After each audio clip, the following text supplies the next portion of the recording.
Yes yes जी मैं कह रहा था।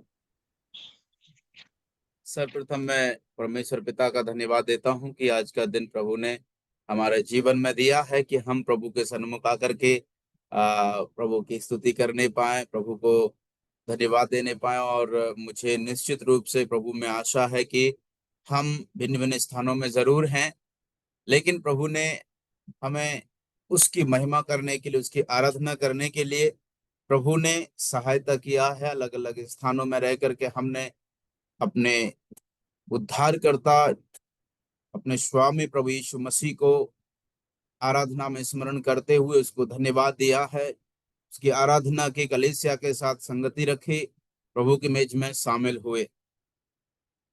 ये एक अच्छे विश्वासी की पहचान है और गुण है कि जिंदगी में चाहे कैसा भी कुछ भी घटित होता रहे, लेकिन वो अपने उद्धारकर्ता को कभी ना भूले। इस प्रकार से दाऊद भजन संहिता में स्मरण दिलाता है कि भरी मंडली में, सभा में मैं परमेश्वर तेरा गुणानुवाद करूंगा।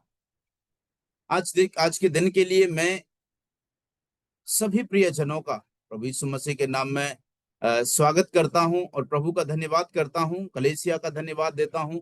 आप लोगों ने मुझे एक बार फिर से आप लोगों के सन्मुख प्रभु का वचन को लेकर आने के लिए मुझे मौका दिया, मुझे अवसर प्रदान किया कि इस बड़े मंच पर मैं आप लोगों के सन्मुख एक तुच्छ और अयोग्य दास, एक तुच्छ और अयोग्य भाई को आपने मौका दिया प्रभु का वचन को आप लोगों के सन्मुख रखने का। मुझे पूर्णतः विश्वास है प्रभु पर कि वो जिसने मुझे वचन दिया है, वो वचन आप सबके लिए, पहले मेरे लिए और उसके बाद आप सबके लिए एक आशीष का कारण बनेगा। ये जब वचन को मैं पढ़ रहा था और इस पर जब मनन कर रहा था, तो मैंने इस वचन के द्वारा बहुत आशीष पाई है।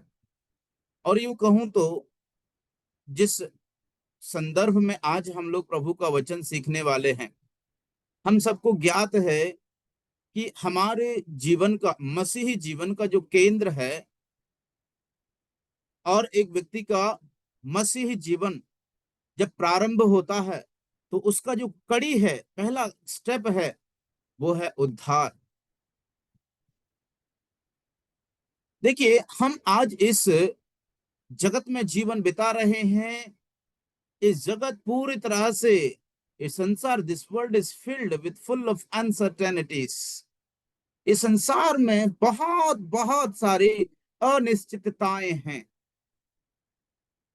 अनिश्चितता में जीवन जीने वाला व्यक्ति चलता तो जाता है, लेकिन मालूम नहीं है वो किस दशा में जा रहा है। उसे पता नहीं है मेरी मंजिल कहाँ है। उसे पता नहीं है मुझे कहाँ से प्रारंभ करना चाहिए। उसे पता नहीं है मुझे कहाँ पर जाना चाहिए, वह किस तरह से, किस रास्ते में मुझे जाना चाहिए, क्योंकि वो पूरी तरह अनिश्चितता में जीवन बिताता है। अब जब हमारी बात आती है, आप सोच करके देखिए, अगर हम गाड़ी चला रहे हैं और हमको गाड़ी चलाना तो आता है, लेकिन यदि जब जिस गंतव्य स्थान तक हमको पहुंचना है और हमें मानो उस रास्ते का मालूम नहीं है, या जिस स्थान पर हमको पहुंचना है वहां पर नहीं जा रहे हैं, हमारे ऊपर क्या बीतता है हम सबको मालूम है।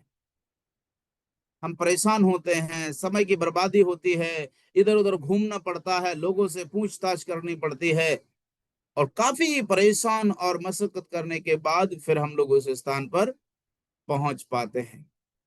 कहने का मतलब है, हम अपने मसीह जीवन में जो इस जीवन को इस संसार में बिता रहे हैं, ये क्या उस मसीह के द्वारा पाया हुआ उद्धार की पहचान की समानता में है या उससे हट करके है। हम कैसे पता लगा सकते हैं, हमें कैसे उद्धार की निश्चितता, देखिए उद्धार की निश्चितता सामूहिक नहीं है, मैं आपको समझा देना चाहता हूं। उद्धार की निश्चितता है, व्यक्तिगत है, पर्सनल है। जब तक एक व्यक्ति को उद्धार की निश्चितता व्यक्तिगत रूप से मालूम नहीं होगी, वो व्यक्ति क्या करेगा, अनिश्चितता में जीवन बिताएगा। अनिश्चितता में जीवन बिताएगा, दूसरे शब्द का मैं इस्तेमाल करूं तो वो अंधकार में या फिर अंधविश्वास में जीवन बिताएगा। आज विश्वासी लोगों के जीवन में विश्वासी लोग क्यों पाप कर देते हैं?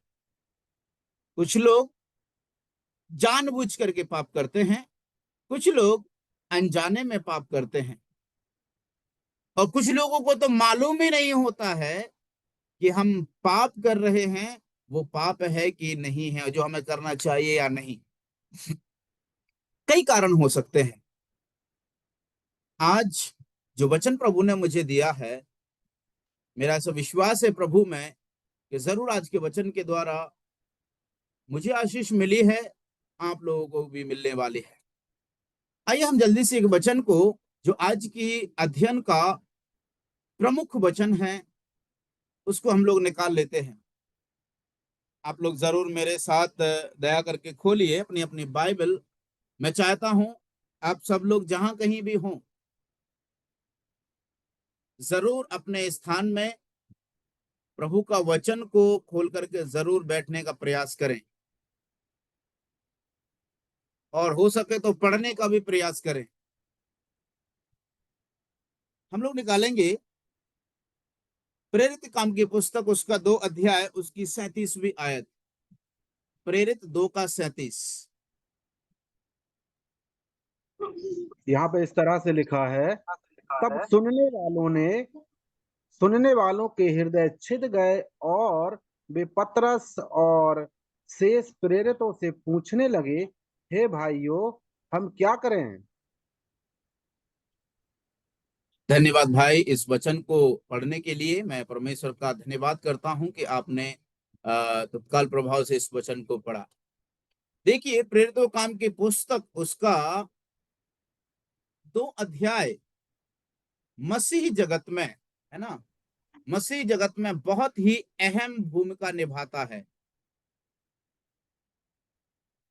ये जो वचन जिसको अभी हम लोगों ने पढ़ा है, अगर हम इसका बैकग्राउंड में, आप सबको मालूम है भली भांति,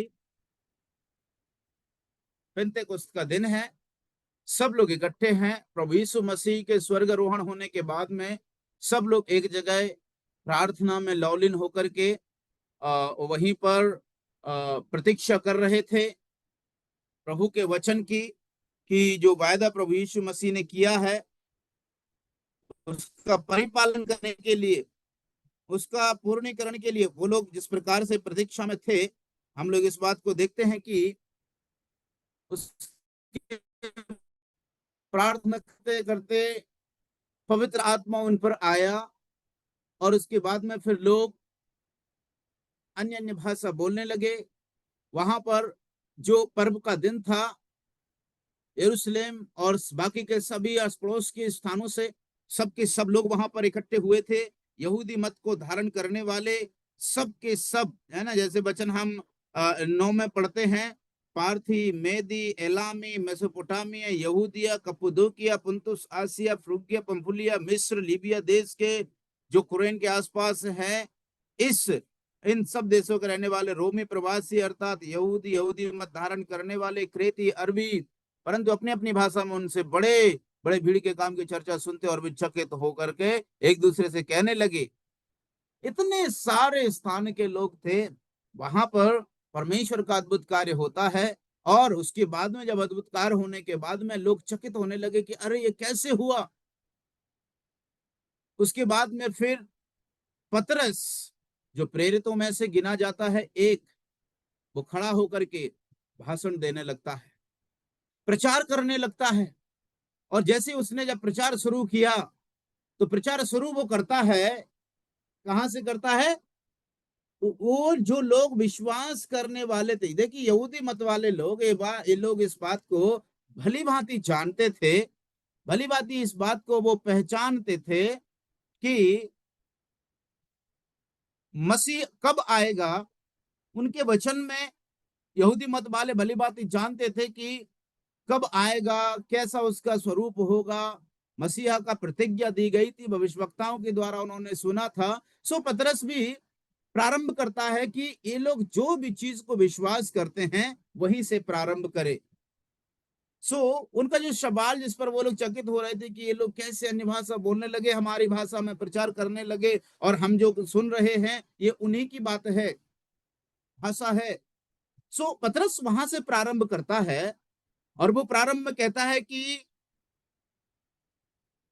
हे सब यरूशलेम के सब रहने वालों, जान लो और कान लगाकर सुनो, ये सब लोग नशे में नहीं हैं, परंतु यह वह बात है जो योएल भविष्यवक्ता के द्वारा कही गई थी।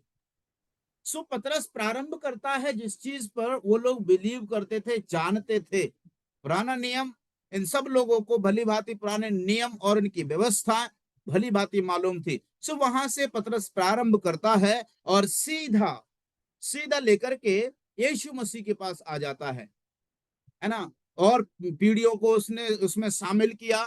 देखते हैं जब वचन 22 में 21 में लिखा हुआ, जो कोई प्रभु का नाम लेगा वह उद्धार पाएगा। ये उद्धार योएल भविष्यवक्ता के द्वारा कहा गया था। और उसके बाद फिर वो 22वीं आयत में आता है, तो वो ये बात है, यीशु नासरी एक मनुष्य था जिसका परमेश्वर की ओर से आने के प्रमाण उन सामर्थ्य के कामों से, आश्चर्य कर्मों से, चिन्हों से प्रकट है, जो परमेश्वर ने तुम्हारे बीच में उसके द्वारा दिखाए और तुम आप ही जानते हो। सो वो लेकर के सीधा दाऊद के रास्ते, है ना, जब वचन हम 29 में आते हैं तो कुलपति दाऊद को भी वो लेकर के आता है, क्योंकि वचन उनके लिए भविष्यवाणी करी गई थी कि दाऊद के वंश में से परमेश्वर एक ऐसी जाति को, एक ऐसे नेता को, एक ऐसे नायक को खड़ा करेगा, या दाऊद की राजगद्दी पर बैठाएगा जिसका राज्य कभी खत्म नहीं होगा। ये परमेश्वर का प्रॉमिस था दाऊद के लिए। और दाऊद के वंश से ही यीशु मसीह का, दाऊद की पीढ़ी से ही यीशु मसीह का जन्म होता है। यहूदिया वंश से, यहूदी जो गोत्र था, वहां से यीशु मसीह का प्रारंभ होता है। उसी लैन से प्रभु यीशु मसीह का जन्म होता है। सो पतरस प्रारंभ करते करते सीधा यीशु मसीह का जो उससे पहले, यीशु मसीह के जन्म से पहले की भविष्यवाणियां थी, उनको वो पहले क्लियर करता है, जो उनको वचन में पहले दी गई थी। उसके बाद किस वंश के द्वारा वो आएगा, यीशु मसीह के आने के और जो चिन्ह चमत्कार करने के, प्रभु यीशु मसीह जो परमेश्वर का पुत्र है, उन सब के वो प्रमाण देते हुए, है ना, लोगों ने देखा है, उनको गवाह बनाते हुए,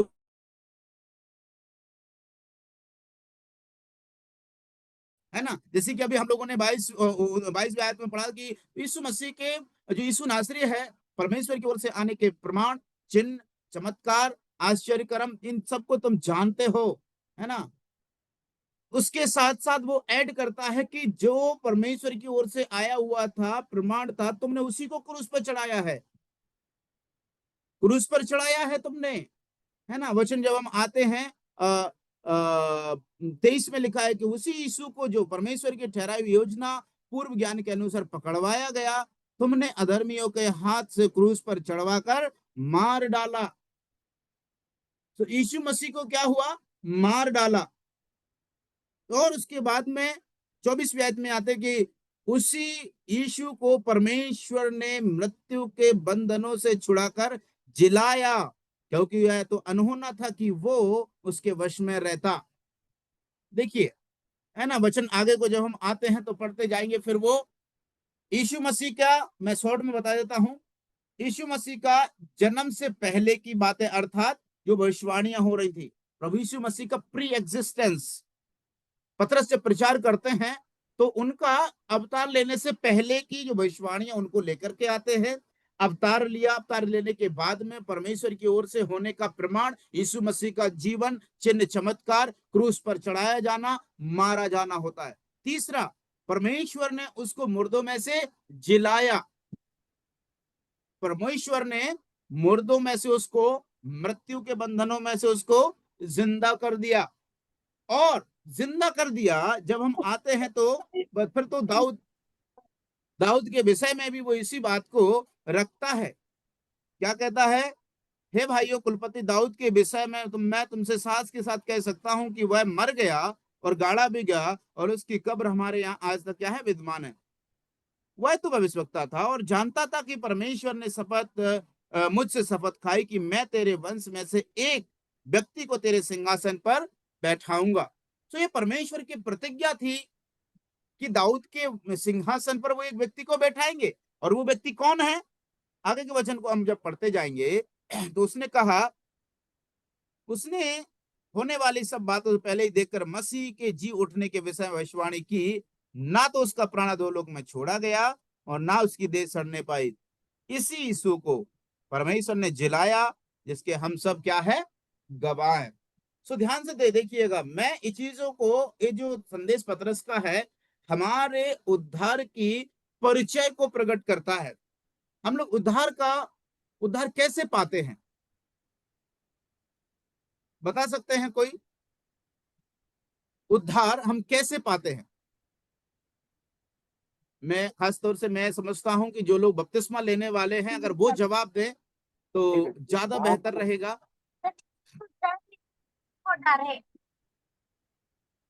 जो उद्धार बपतिस्मा लेने वाले हैं, मैं उनसे निवेदन करता हूं, जरूर आप लोग जवाब देने का प्रयास करें प्लीज। उद्धार कैसे पाते हैं हम लोग?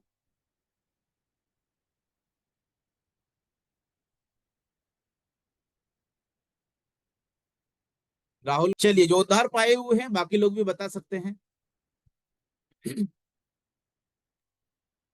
उद्धार जैसे कि जब हम प्रभु को अपने गुनाहों को अंगीकार करते हैं, तो जब पानी में डूबते हैं तो क्या बोलते हैं, ये स्नान हो जाता है, तो हमारे पापों को धुल जाता है और हम परमेश्वर के उस यीशु मसीह के नजदीकियां में बढ़ जाते हैं। तो हम उसको ठीक है। उसको कह सकते हैं कि ये उद्धार के निमित्त है। आपका सवाल था कि जवाब था, मैं समझ नहीं पाया। मेरा सवाल नहीं यह है वो, कि हम उद्धार कैसे पाते हैं? हाँ तो वही है मेरा सवाल है। तेरे सवाल है कुछ चलो। जब से हम प्रभु को उद्धार जान कैसे तो लेते पाते हैं मतलब हैं? तब ये हमारा उद्धार हो जाता है।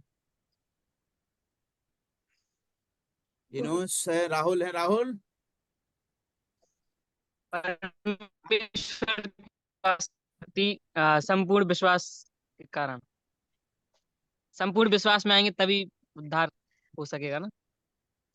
संपूर्ण जब विश्वास का तक संपूर्ण मतलब क्या है? विश्वास नहीं होगा, जब परमेश्वर पर विश्वास, हर तरीके से परमेश्वर को ग्रहण करना विश्वास के जरिए।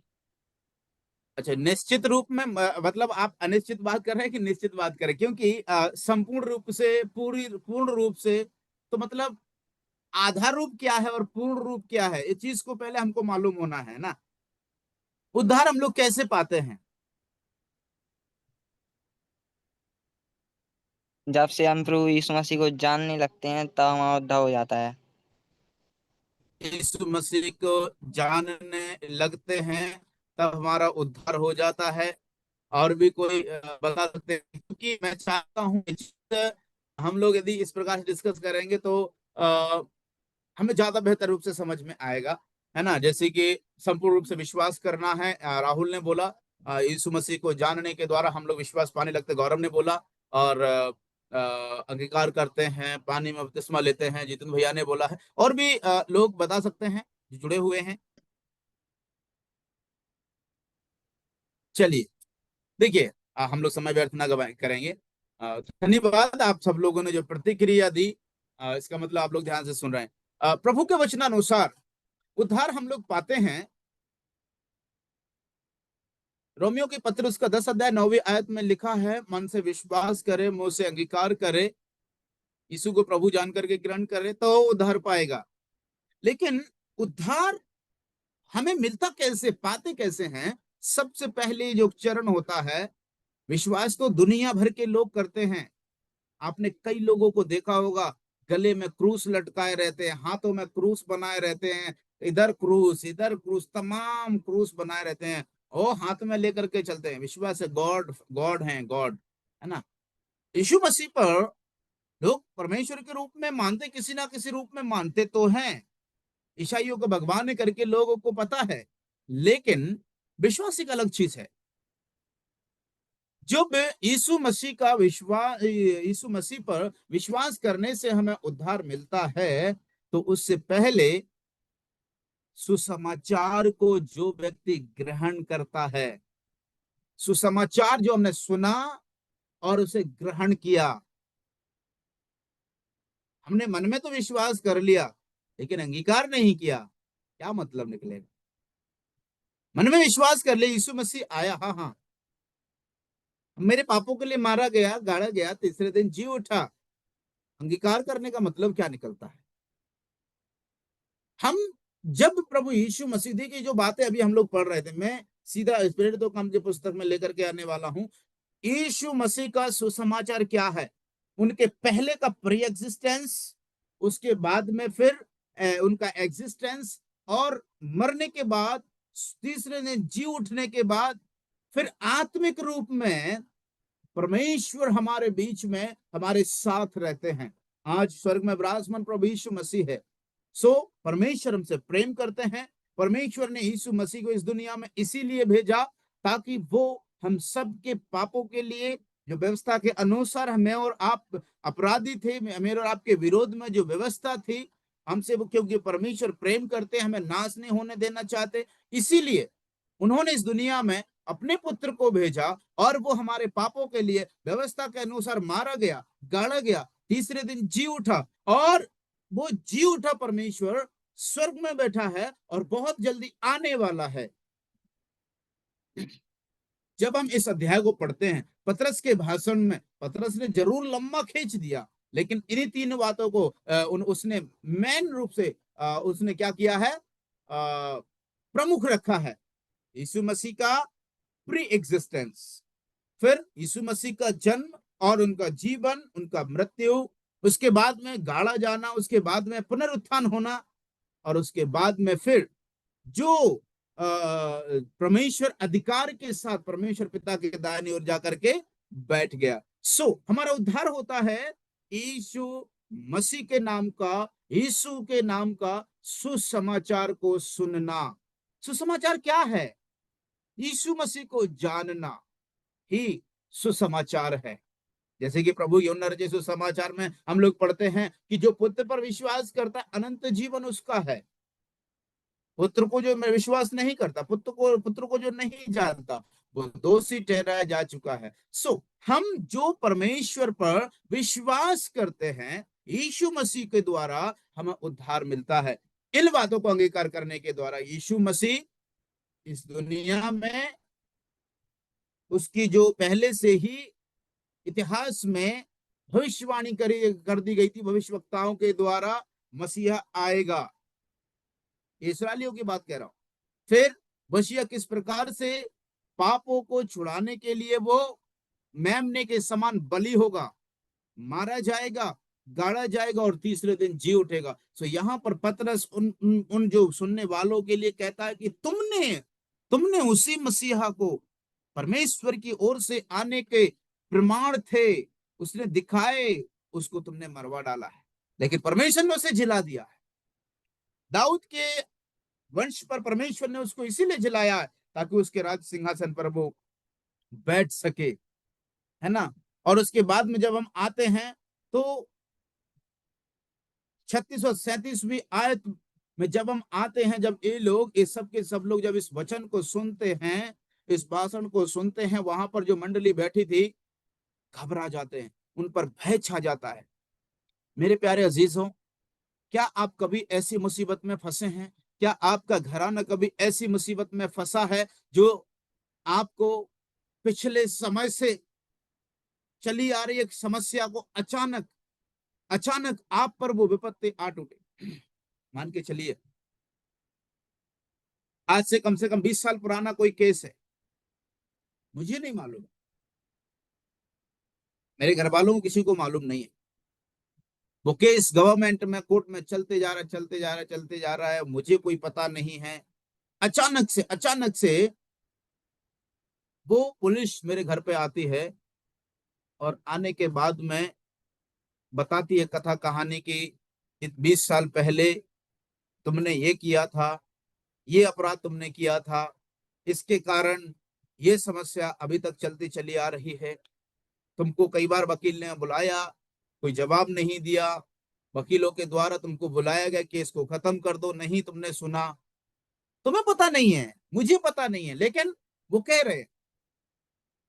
समस्या एकदम से चली आ रही, तो हम लोग, मैं ही नहीं, हमारे सब घर वाले क्या हो जाएंगे, घबरा जाएंगे, भय के एकदम से दहशत के माहौल में आ जाएंगे और सोचने लगेंगे अब क्या होगा। यही घटना इनके साथ में, इस्राएलियों के साथ में भी होती है, जहां पर वो सब के सब यरूशलेम में इकट्ठे हुए थे पेंतेकोस्त के दिन।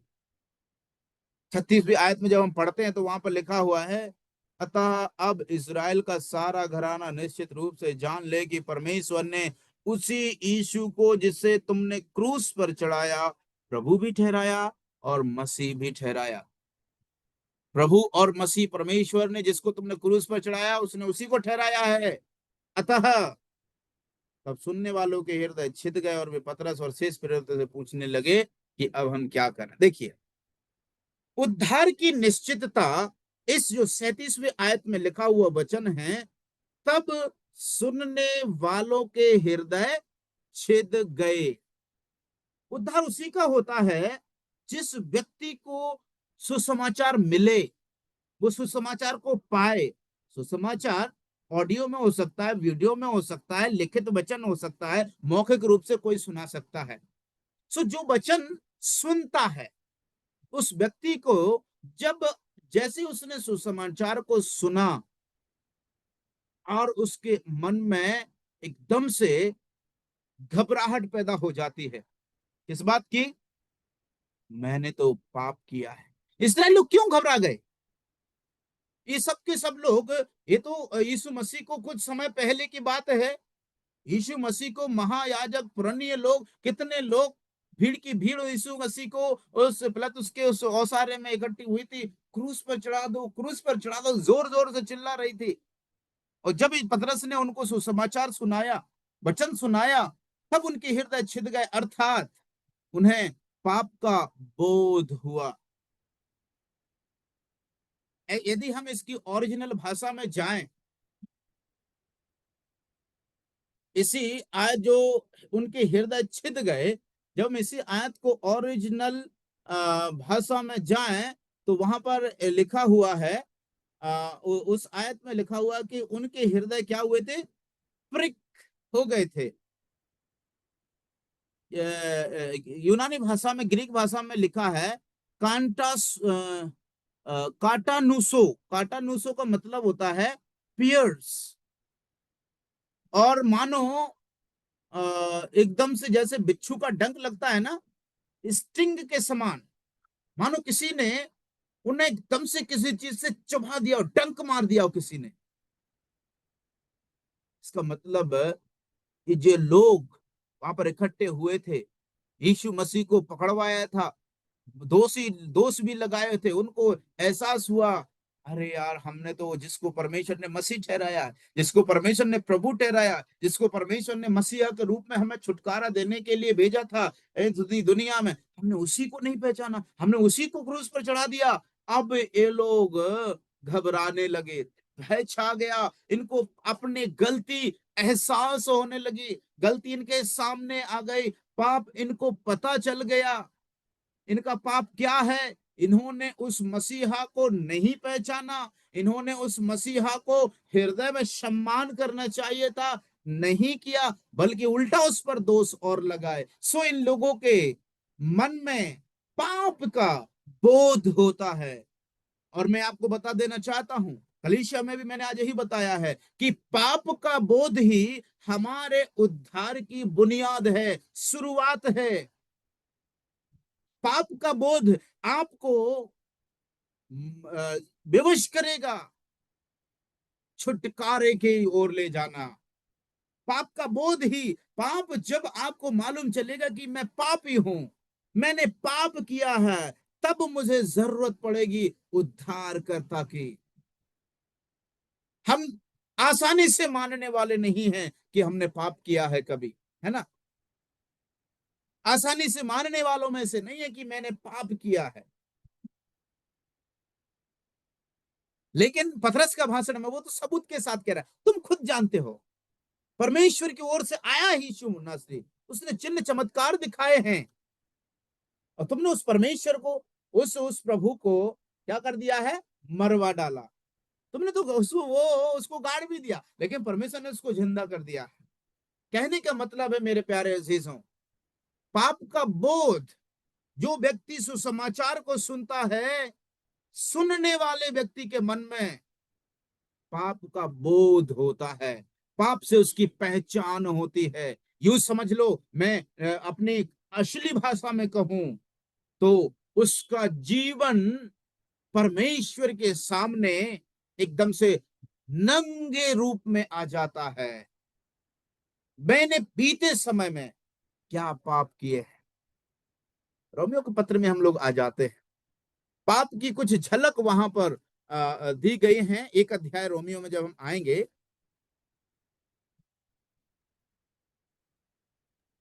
तो हम लोग रोमियो जब अध्यक्ष एक अध्याय रोमियो उसका एक अध्याय 18वीं आयत को पढ़ेंगे। परमेश्वर का परमेश्वर का क्रोध तो उन लोगों की सब अभक्ति और अधर्म पर स्वर्ग से प्रकट होता है, जो सत्य को अधर्म से दबाए रखते हैं। देखिए, धन्यवाद गौरव, आपने वचन को जल्दी से पढ़ने में मदद किया। अब इस अध्याय को जब आप पढ़ते जाइएगा 18 से लेकर के आगे की आयतों को, मनुष्य जाति का पाप के विषय में यहाँ पर विवरण दिया गया है ना। क्या कोई भी यहाँ पर इस प्रकार से कह सकता है? मैं तो नहीं कह सकता, सबसे पहले मना कर देता हूं। बाकी यहाँ पर जुड़े हुए हैं, आप में से कोई भी ऐसा कह सकता है जो अधर्म में, अभक्ति में जीवन नहीं बिताया हो?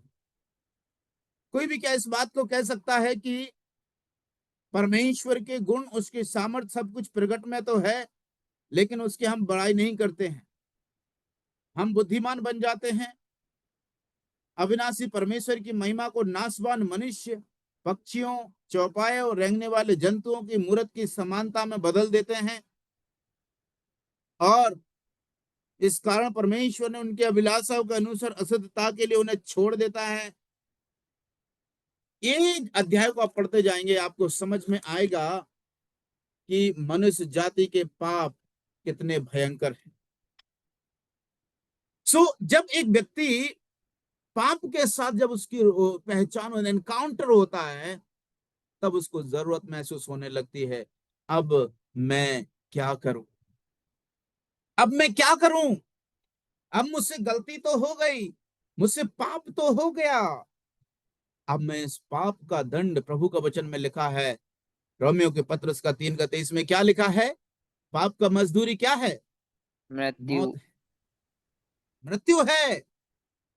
हमें एहसास हो जाता है, एक व्यक्ति जो सुनने वाला है, सुसमाचार को सुनता है, उसे इस चीज का एहसास होता है कि जो मैंने पाप किए हैं, मेरे पाप मुझे धीरे धीरे मृत्यु की ओर लेकर के जा रहे हैं।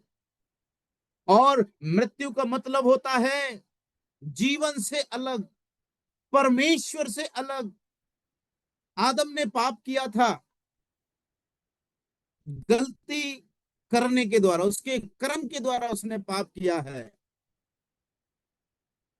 आदम वैसे स्वभाव से पापी नहीं था, आपको याद होगा, स्वभाव से आदम पापी नहीं था, लेकिन उसने काम गलत किया, इसलिए वो पापी बन गया। लेकिन हम लोग, मनुष्य जाति, स्वभाव ही से पापी हैं, इसीलिए गलत कर्म करते हैं। आदम स्वभाव से पापी नहीं था, गलत काम करने से, परमेश्वर की आज्ञा का उल्लंघन करने के द्वारा वो पापी बना। लेकिन हम लोग स्वभाव से ही पापी हैं, इसीलिए प्रभु का, परमेश्वर की आज्ञा का उल्लंघन करते हैं।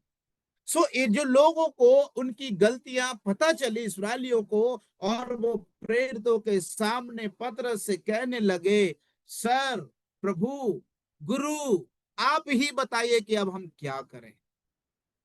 ये होता है शुरुआत, ये तो उद्धार की बुनियाद। प्यारे अजीजों, उद्धार पाए हुए और बपतिस्मा लेने वाले आप लोगों से मेरा निवेदन है, प्रभु के सामने आप बैठिए। एक सवाल आपके लिए मैं छोड़ देना चाहता हूं, क्या आपको आपके पापों का बोध हुआ है क्या? निश्चित रूप से, क्या आपको मालूम चला है कि मैं एक पापी हूं? क्या आपको निश्चित रूप से मालूम है कि मैंने पाप किए हैं और परमेश्वर यीशु मसीह को भेजा इस दुनिया में मुझे बचाने के लिए। और जब आपको मालूम चलेगा कि मैं पापी हूं और मेरे पापों के लिए कोई मरा सूली पर, और वो मरने के बाद में जी उठा और वो मुझे जीवन दे सकता है, वो मुझे बचाने के लिए है, तब आपके सामने जरूरत पेश हो जाएगी। इन्होंने क्या किया? ये जो लोगों ने, जिनको पाप का बोध हो, जिनके हृदय छिद गए, हृदय छिदने का मतलब आप समझते हैं? मानो कोई सुई चुभा देता है। आपके पास अगर कोई सुई डली है तो चुभाइएगा नहीं, लेकिन कभी प्रयास करना। आपका सिर यहाँ पर है और आप अपने पांव की उंगली में अगर कांटा भी लगता है, हमें एहसास होता है, पता चलता है, अरे यार मैंने गलत जगह पांव रख दिया, कांटे पर पांव रख दिया, या फिर मैंने गलती से उसको चुभा लिया है, दर्द होता है। तो वैसा ही है पाप की पहचान, जो छुटकारे का दर्द हमारे अंदर महसूस होना चाहिए। इन लोगों को महसूस होने लगी, गलती कहां कर दी हमने, मसीहा को हमने मार दिया, मसीहा को हमने क्रूस पर चढ़ा दिया, मसीहा को हमने झूठा आरोप लगाया। अब इनको एहसास होने लगा हम बचने वाले नहीं हैं। दाऊद राजा के सिंहासन पर कोई बैठा है सदा काल के लिए, परमेश्वर ने, है ना। इतना ही नहीं, वो कहता है परमेश्वर की दाहिनी ओर वो जा बैठा, अधिकार के साथ आएगा, वो न्याय करेगा। हाँ मेरे प्यारे अजीजों, आपको बता देना चाहता हूं, उद्धार की निश्चितता आपको तब होगी जब आपको पाप का बोध हुआ होगा। पाप का बोध ही उद्धार की बुनियाद है, जिसके आधारित आपका मसीह जीवन बढ़ते चला जाता है। हम जब घर बनाते हैं, घर बनाने के लिए हम लोग चुनाव करते हैं पत्थर कौन सा डालना है बुनियाद के लिए। अगर हम लोगों ने मिट्टी से अगर बुनियाद बना दी, बाढ़ आई, आंधी आए, तूफान आए, कितने दिन वो घर टिक पाएगा? नहीं टिक पाएगा। वैसा ही है, अगर मैं आपको बता देना चाहता हूं, आपने अगर उद्धार को पाया, आजकल के लोग क्या, यीशु मसीह के पीछे तो भीड़ की भीड़ चल रही है। यद्यपि जब यीशु मसीह थे तब भी बहुत भीड़ उनके पीछे चलती थी।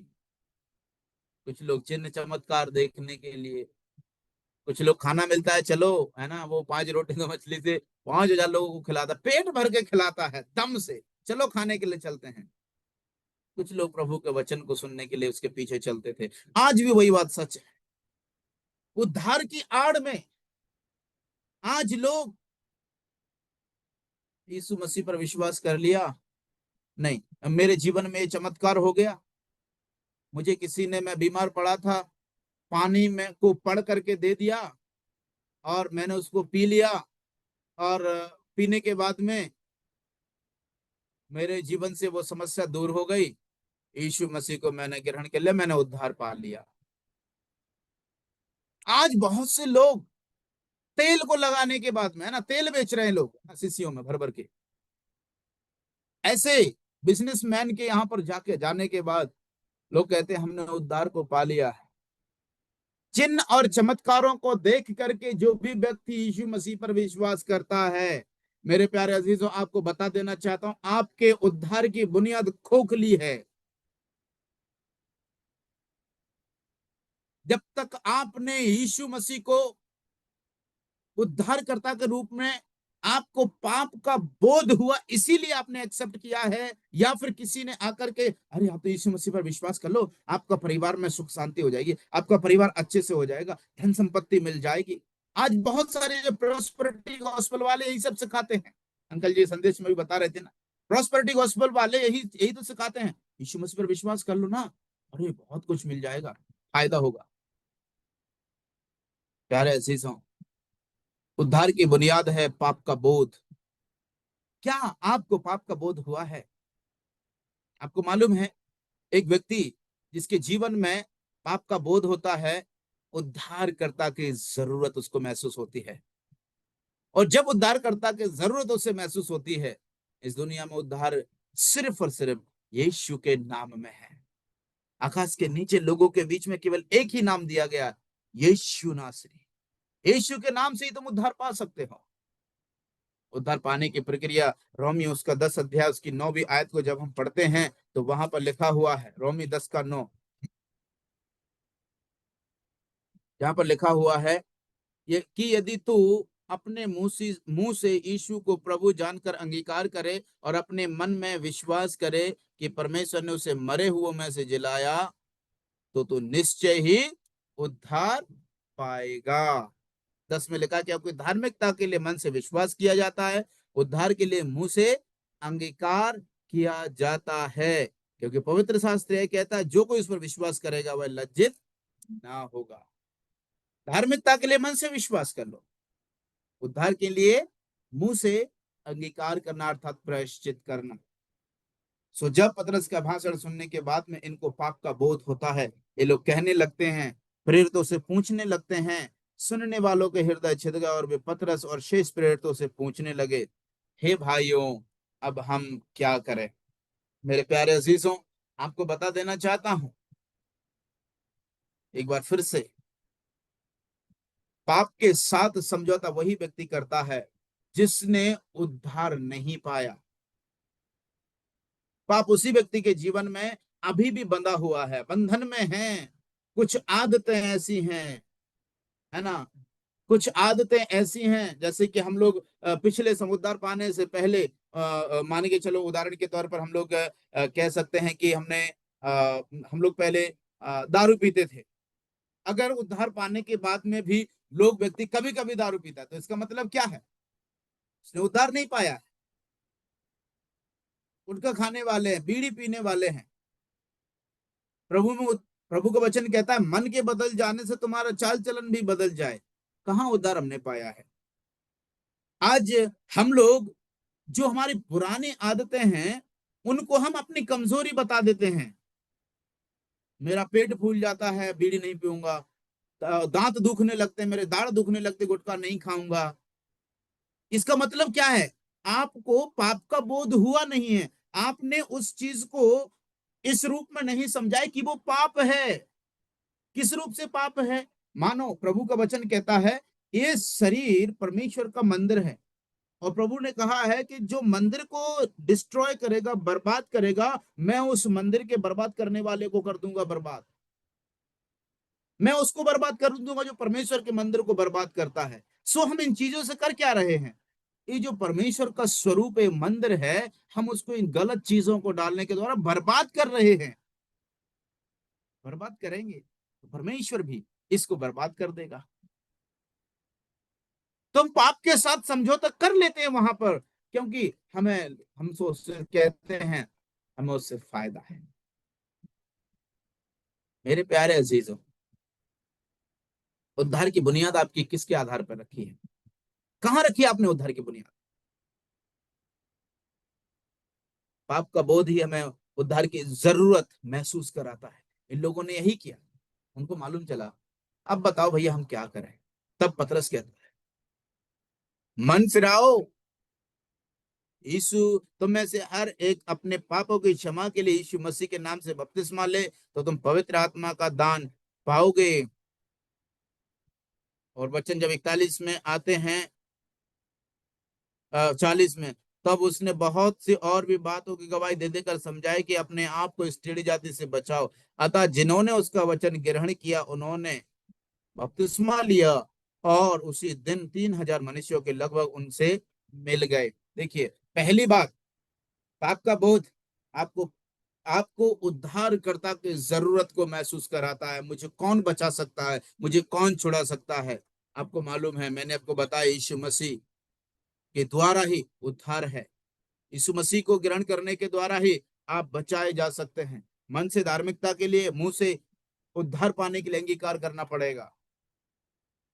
दूसरा, पाप का बोध, जब हम उद्धार को पा लेते हैं, वचन को ग्रहण कर लेते हैं, बपतिस्मा ले लेते हैं, तो फिर हमें आगे का जो हमारा चरण है, हमारी जरूरतें हैं ना, वो आगे के वचन में लिखी हुई हैं। उद्धार पाया हुआ व्यक्ति हमेशा प्रेरितों से शिक्षा पाने में, वो व्यक्ति प्रभु के वचन में, उसकी जो शिक्षा में वो चिपटा रहेगा, लगा रहेगा। प्रभु का वचन उसे कहां से मिले, प्रभु का वचन वो कैसे सीखे, वो उनमें क्या लगेगा, उन्हीं में लिपटा रहेगा। प्रभु का वचन, प्रभु का शिक्षा उसके लिए दुनिया से कई गुना ज्यादा बढ़ करके मूल्यवान लगेगी।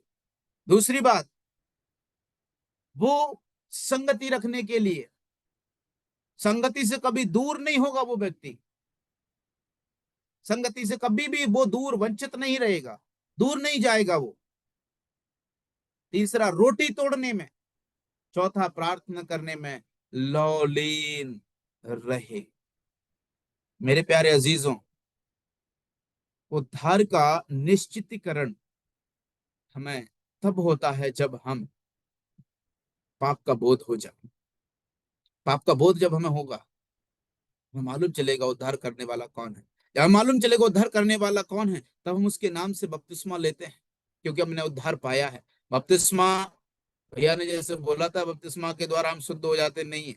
बपतिस्मा पाप क्षमा के लिए नहीं लिया जाता है, हालांकि यहाँ पर लिखा हुआ, लेकिन उसका मतलब ये नहीं है।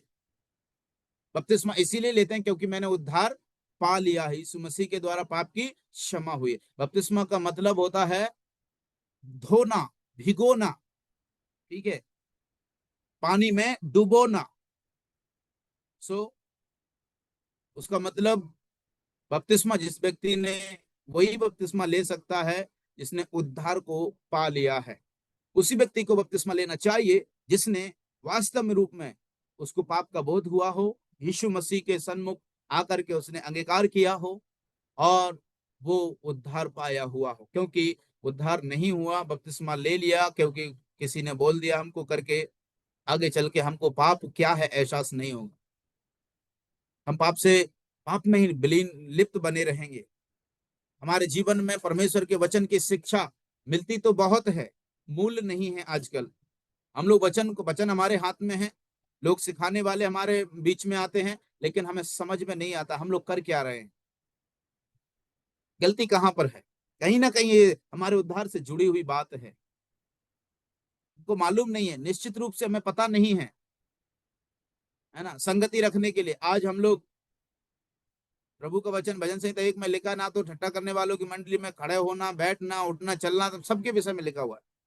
लेकिन आज हमारा जीवन अधिकांश उनके बीच में यदि बीत रहा है, कहीं ना कहीं सवाल खड़ा करता है आपके उद्धार पर, है ना। रोटी तोड़ने में, आज एक मसीह विश्वासी के लिए सबसे प्रमुख बात होनी चाहिए, वो है प्रभु की मेज। लेकिन आज हम लोगों को छोटी सी बात, क्योंकि दूर है कलीसिया, क्योंकि आज मेरा मन नहीं है, मूड नहीं है, या फिर मैं आज फलानी जगह रिश्तेदारी में जा रहा हूं, मैं आज कलीसिया में नहीं जाऊंगा करके लोग कहते हैं, क्या हासिल होगा। एक सवाल खड़ा होता है कि आपने वास्तव में उद्धार पाया है? उद्धार पाया हुआ व्यक्ति इन सब चीजों को क्या करेगा, दूर जाएगा। प्रार्थना करने में, प्रार्थना की कमी है आपके जीवन में, तो याद रखना कहीं ना कहीं हमारे उद्धार से जुड़ा हुआ एक सवाल खड़ा होता है। उद्धार की बुनियाद आज हम लोगों ने देखी है, पाप का बोध। एक सवाल करके मैं समाप्त कर दूंगा, क्या वास्तविक रूप में आपको पाप का बोध हुआ और फिर आपने यीशु मसीह को ग्रहण किया है, और या फिर क्या आपने यूं ही उसको अच्छा लगेगा, मेरा ये फायदा हो जाएगा, मेरे बच्चों को ये, या मेरे परिवार को, या मेरी पत्नी को चंगाई, या मेरे बच्चों को चंगाई, या मुझे चंगाई मिल जाएगी करके हमने यीशु पर विश्वास कर लिया है, और हम हवा हवा में इस धोखे में पड़े हुए हैं, मैंने उद्धार पा लिया है। प्यारों, उद्धार पाया हुआ व्यक्ति, पाप अंगीकार किया हुआ व्यक्ति पाप के साथ समझौता दोबारा नहीं कर सकता। आप भी प्रभु के सामने बैठें, रोमियो पत्री उसका 1 अध्याय 18 से लेकर के आप जरूर आगे को पढ़ें, आपको पता चलेगा पाप क्या है। और जब आपको पता चल जाए, पाप का बोध हो जाए, उसी क्षण यीशु मसीह को अंगीकार करने के बाद आपको कोई ताकत नहीं रोक सकती। आप रुकना भी नहीं जानबूझ करके बपतिस्मा लेने से। ऐसा करने के लिए प्रभु आप सबको मदद करे। मैंने इस वचन के द्वारा बड़ी आशीष पाई है। पाप का बोध हमें उद्धार की जरूरत पैदा कराता है। पाप का बोध की जो पाप का जो बोध है, अंगीकार है ना, निश्चितकरण, उद्धार का जो बुनियाद है वो है पाप का बोध। उस पर जब हम खड़ा करेंगे, कभी भी हम पाप के साथ समझौता नहीं कर पाएंगे।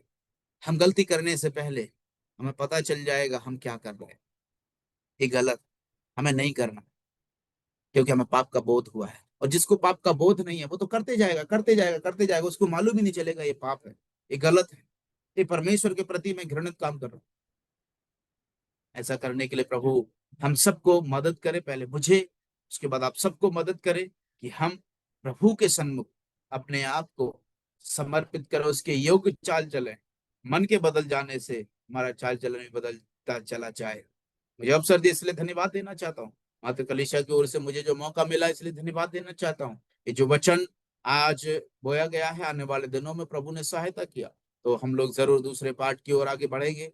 प्रभु तब तक जहां कहीं भी रहे उसकी महिमा के कारण हम बने, उसकी महिमा के लिए जीवन बिताएं।